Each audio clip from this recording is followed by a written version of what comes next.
So I'm about to try out the sediment buster for the first time. What this is something you hook to your hot water heater to clean it out. This water heater has been here for probably at least 15 years and I've never cleaned it out. So let's see what comes out. So I started by watching YouTube videos. There's a little QR code when they send this to you, so you can find those YouTube videos to explain how to do this.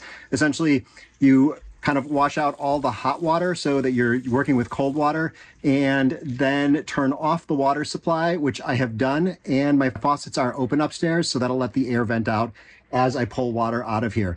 So I forgot to mention the really fun part is that not only does this just drain your water heater, but you can shoot air pressure in while this is happening. And that's where the magic is this just keeps shooting air into the hot water heater and breaking up those clogs and getting them to wash out. Let's see what happens.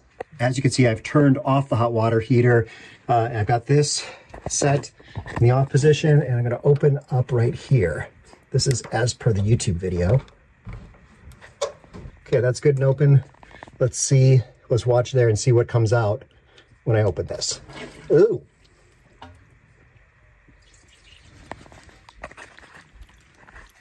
A little bit of brown, but then really pretty clear.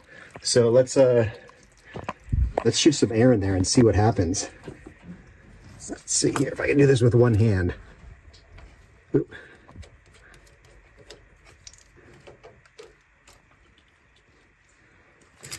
Okay, here we go. Ready? Oops, I think I'm supposed to close this first.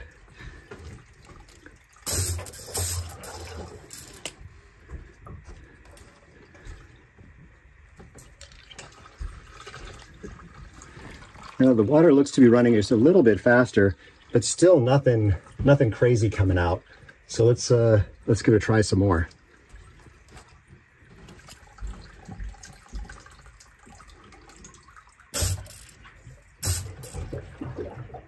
I can hear it going up into the tank.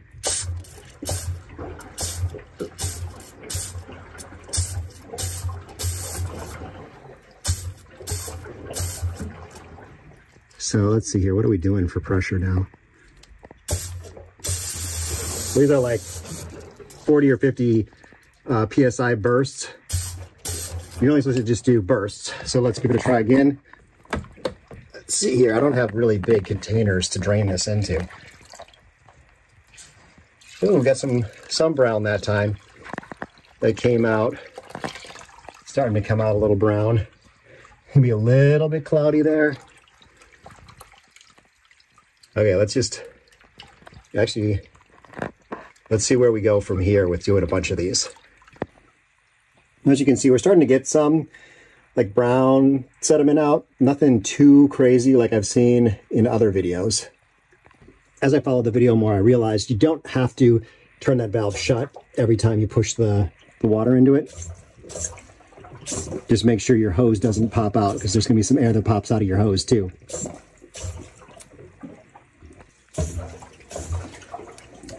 So it seems like as we go along here, it's just getting more and more murky. That was our first bucket. This is, I think, our fourth one now. I got 45 gallons inside this water heater. Let's see where we end up. So as we're getting closer to the bottom of the tank, it's definitely getting dirtier. So I think it's just getting more concentrated. Probably, I think it looks like rust. It's not big chunks of stuff like I've seen in some of the other videos, but it's still stuff that I wouldn't want to be bathing in. And I'm starting to wonder if I only went halfway and I didn't get this thing cleaned out completely, what would happen to the hot water in my house. I'm guessing that the sediment would once again fall to the bottom and that the water would run clear, because the water comes off, water out of a hot water heater comes out of the top, and we're draining from the bottom. I'm feeling good. I'm feeling like with the sediment gone, this will make my hot water heater run more efficiently. Now, the manufacturer says that this can work with anything, just like even a bike pump, but I am using an air compressor at about 50 PSI. I'm not sure what PSI I should be using, but that one seems pretty safe. Well, it looks like we reached the bottom here. It's just kind of trickling out now. And you can see the color is maybe a little bit darker than it was in the beginning. But the next step now is turn the cold water back on and push some water in from the top.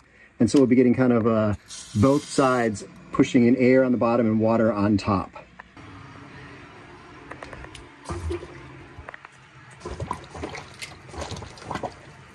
So this is what we have once I turned the cold water back on and started refilling the water heater. It's still got a little bit of cloudiness to it. One of the videos they showed that a lot of stuff came out when they did this. I didn't really have that experience, but you can see the difference between when we first started and here we are when we're filling it back up. So I'm feeling pretty good. I'm feeling like this will settle out by morning and the water will be clear in my hot water taps.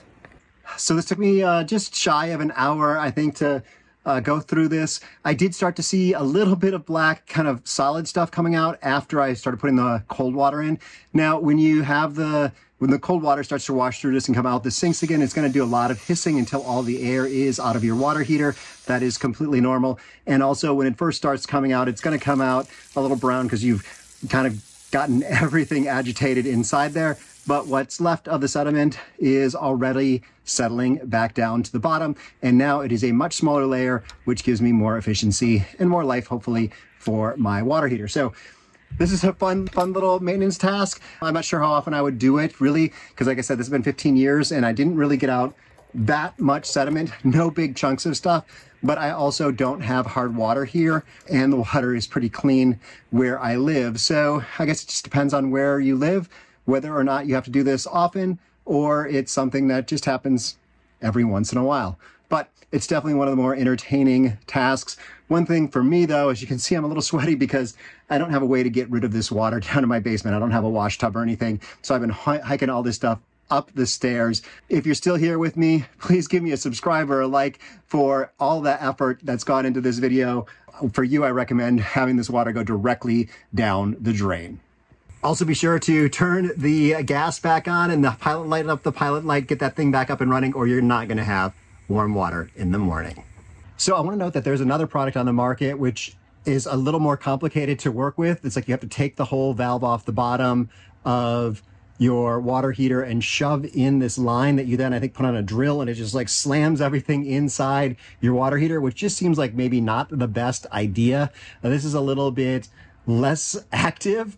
Things aren't getting smacked around, and it's also very easy because you just have to attach it and shoot water or shoot air into it instead of having to kind of pull the water heater apart and shove something in the middle of it. So I can't say, I've never used that. I can't say if it works better or it doesn't work as well or if it dings up the inside components, but I decided on this one because it seemed a lot easier and safer for the water heater.